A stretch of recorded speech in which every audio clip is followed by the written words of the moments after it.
So what's up mga tropa, another sharing video na naman tayo. As you can see, ito yung isa sa trabaho ni electrician sa barko. So ginampanan natin para naman kahit papaano hindi tayo busy, meron tayong ginagawa. So as you can see, ito yung tinatawag na tube pipe condenser sa barko. Ito yung sa aircon control room. So as you can see, lilinisin mo lang yung tube pipe niyan, yung butas.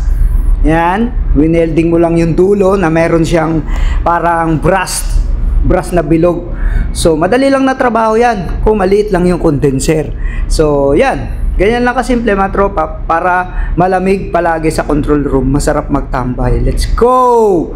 Yun lang, ganun-ganun lang ang trabaho ni electrician, sumasahod ng humugit kumulang. Sana all. Shoutout sa lahat ng mga tropa natin elect dyan. Saludo po si Kuya Andy sa inyo. God bless you sa inyo lahat. At ingat sa mga trabaho at sa paglalayag. Saludo po, God bless you. Congrats sa isang kabro natin, si Rupino Romales. Paalis na siya. God bless you bro, ingat.